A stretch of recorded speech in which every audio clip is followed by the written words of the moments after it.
चलिए मान लिया कि छात्रों को इंटरनल असेसमेंट के आधार पर नंबर मिल भी जाएं, लेकिन उसके बाद क्या होगा? कॉलेजों में दाखिला कैसे होगा? कट ऑफ लिस्ट कैसे तैयार होगी? क्या छात्रों को इसके लिए कैंपस के चक्कर लगाने होंगे?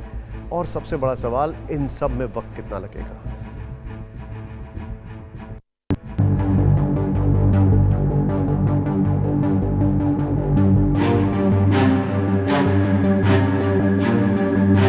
सब कुछ ठीक ठाक रहता तो इस समय कॉलेजों में दाखिले चल रहे होते, 12वीं पास बच्चों में एडमिशन की होड़ लगी रहती, कट ऑफ लिस्ट का इंतजार किया जाता। लेकिन फिलहाल छात्रों के सामने फिक्र की शक्ल में सवाल ही सवाल है।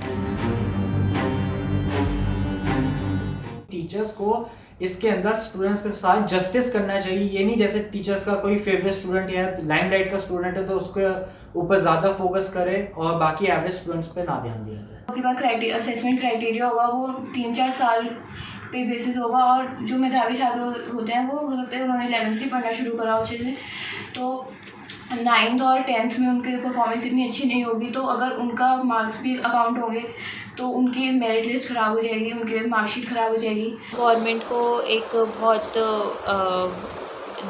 जो डिसीज़न है उन्होंने बहुत वेगली ले लिया है, और पेपर होने चाहिए थे, क्योंकि अगर पेपर नहीं होंगे तो इस वजह से बहुत ज़्यादा प्रॉब्लम आएगी। अगर पिछले 3 साल की परफॉर्मेंस के बेसिस पे नंबर लगते हैं तो वो काफ़ी गलत होगा। इसमें मैं ये कहना चाहूँगा कि जो ग्रेडिंग है वो इस साल ही हुए प्री बोर्ड और हाफ ईयरली के बेसिस पे हो जाए।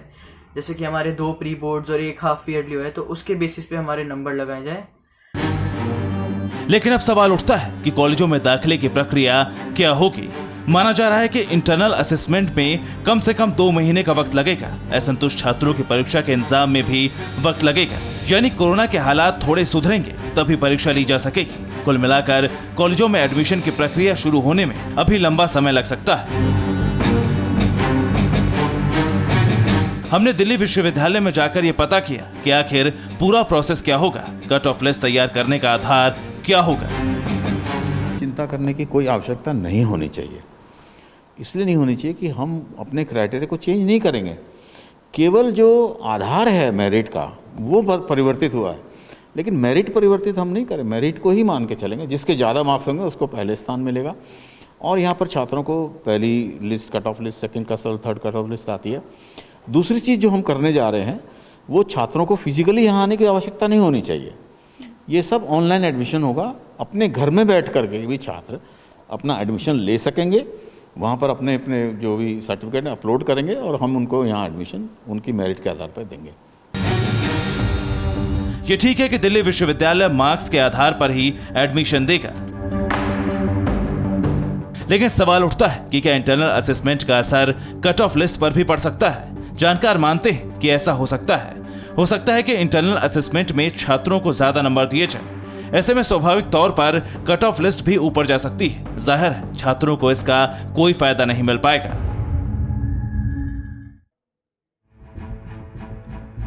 हम आपको उन सवालों के जवाब दे रहे हैं जो देश के करीब 1 करोड़ बच्चों से जुड़े सवाल, यानी उन छात्रों के सवाल जो 12वीं की परीक्षा में शामिल होने वाले थे या फिर शामिल होने वाले हैं।